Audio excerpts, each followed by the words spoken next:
What's up guys, Lifting here. More detailed information about 8 of the 13 new skill gems scheduled to be released with Act 4. All the closed beta has just been made public to us, and in this video we'll be taking a look at these. The first 3 are the Flame, Ice and Chaos Golem skill gems. Each of these golems functions in a different way and provides different bonuses to the character. So let's take a quick look at these.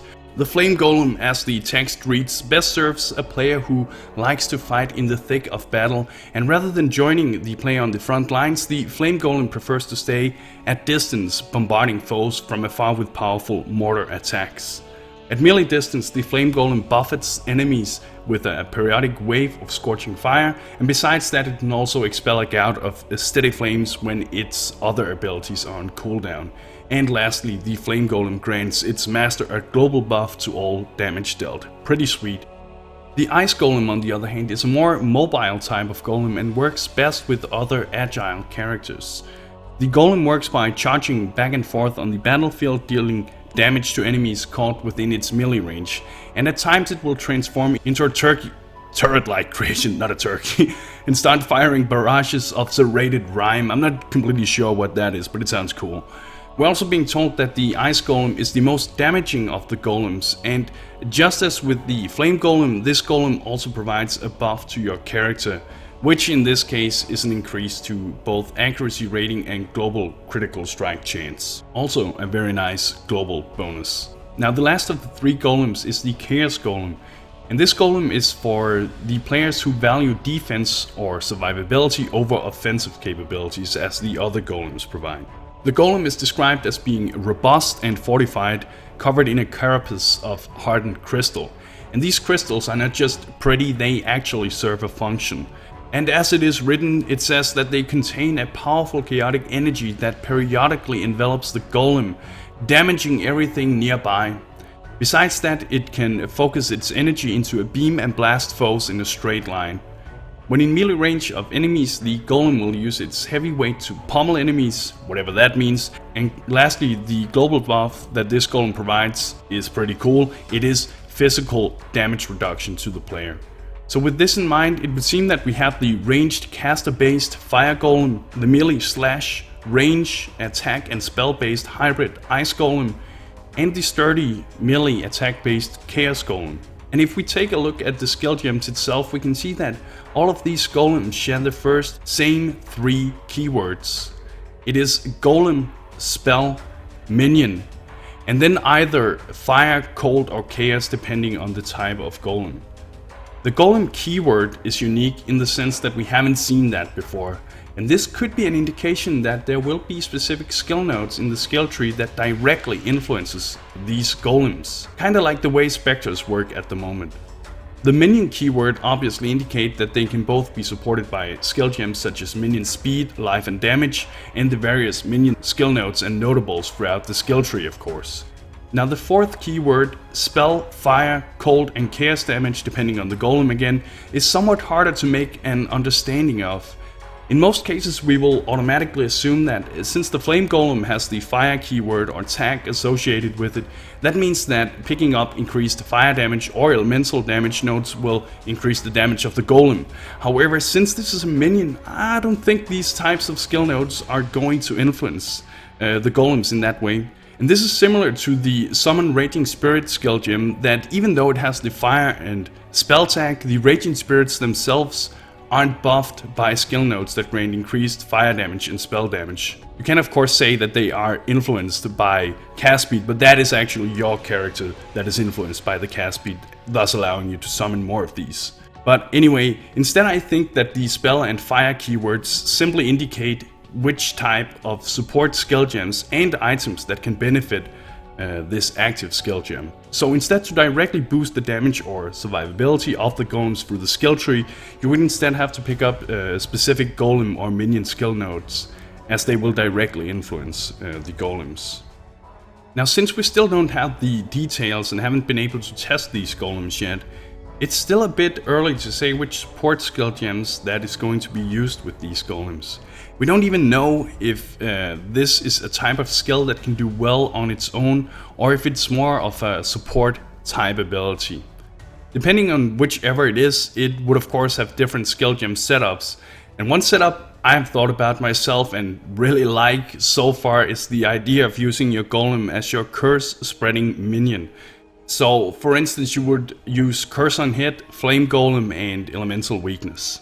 Then whenever the Golem attacks, it applies the Curse Elemental Weakness. And if you want, you could even put this in a 4-link and have an additional curse and use it for double cursing if your build would allow for it. And since all of these Golems have some type of AoE attack, I believe they can be effectively used for this. Now Elemental Weakness is just an example here. You could of course use whatever other curse that suits your specific build. And besides that, you could obviously use support skill gems such as Multi-Strike, Spell Echo, Fire, Cold and Lightning Penetration, Increased Area of Effect, Faster Attacks and Faster Casting, and even Fortify, I suppose. The support gem you decide to use of course depends on the Golem and the attack it uses. A Multi-Strike obviously won't be very good on the Flame Golem if it's caster based. Now the list of possibilities, guys, is pretty long and there's no point in mentioning them all, but you guys get the idea. There is potentially a lot of different ways we can support these Golems. One thing to keep in mind though is that you can only have one Golem summoned at a time.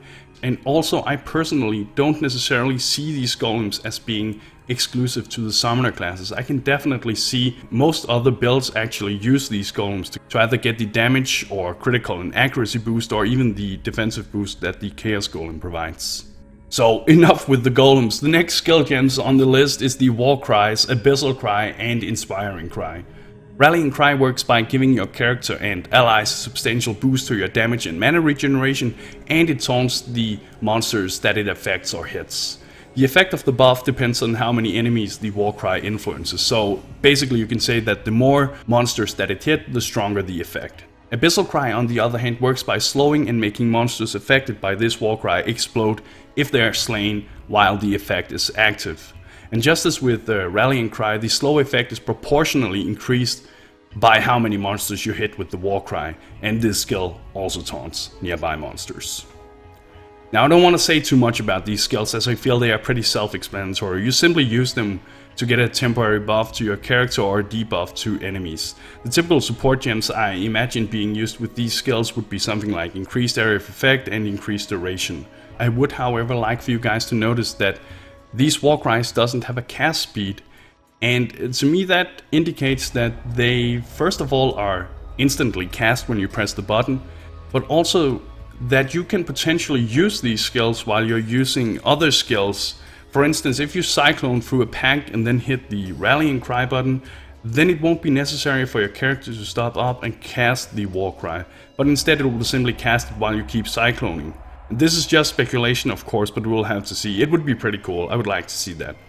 Next on the list is Vigilant Strike and Fortify. Vigilant Strike is an active skill gem that deals a substantial amount of single target damage. Additionally, on hit it will grant you the Fortify defensive buff that provides you with a 4-second 25% damage reduction. Or at least I think it's 4 seconds, I'm not quite sure here. Now, the skill also has a 4-second cooldown, however by spending an endurance charge this cooldown will get bypassed. And personally I see this skill as something melee characters would use as a single target skill for bosses and such. And while it can definitely be used every now and then to grant the Fortify buff, I really don't see too many people wanting to do that honestly. To get the Fortify buff, I believe that most players instead are going to use the support skill gem Fortify as you see here. And as the text describes it, the Fortify support gem grants the benefits of the Fortify buff without commitment to a specific melee skill. Any melee skill supported by Fortify gains a modest boost to damage and grants the Fortify buff whenever it hits. The Fortify buff does not stack but refreshes to 4 seconds each time it is applied. This is excellent guys, and I can definitely see this support gem being used in most of my melee attack focused builds. And the way I would typically incorporate this into my builds, at least so far with the limited knowledge that we now have of this skill, would be to use a 3-linked item and then add in Leap Slam, Faster Attacks and Fortify. And for Dagger Claw builds I would substitute Leap Slam with Whirling Blades. But I'm wondering, since the skill gem doesn't have the duration keyword, I'm not sure if it actually is supported by the increased duration skill gem or the increased skill effect nodes in the skill tree. I would assume not, but we'll have to see about it.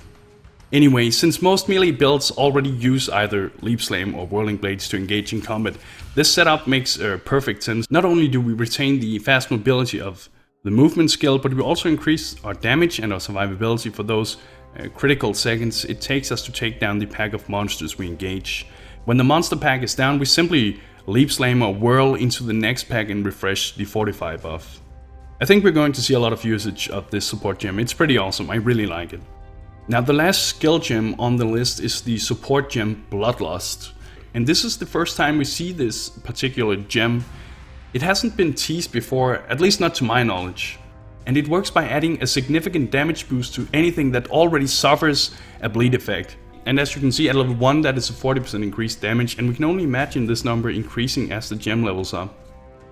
The downside to this support gem is that any skill linked with this cannot by itself cause bleeding, and that means that in order to really benefit from this support gem, you would have to apply a bleeding effect through different skills or specific weapon attributes or affixes, which is totally possible, but it could be somewhat wonky. For me personally, it's still too early to tell how useful or powerful this skill is going to be. Over the last half year or so, we've seen additions to the skill tree of specific skill nodes that cause bleeding. And a few days ago, the new Makareth weapons were introduced, and among these there were a sword that had the implicit of causing 8% chance to bleed on hit. For me, that tells me that we could potentially see some interesting builds focusing on scaling this type of damage, as there's now so many more tools to get that type of damage. If I'm gonna make a bleeding build, I'm gonna call it that time of the month. So, there you heard it guys, I call dibs on that name. Anyway dudes, that is it for the skill gems. I would love to hear your thoughts on these. Which ones are you looking forward to the most, and how do you plan on supporting them with the support gems? Remember to hit the subscribe button if you're interested in more Path of Exile content. Thank you for watching, and bros, do you even nerd?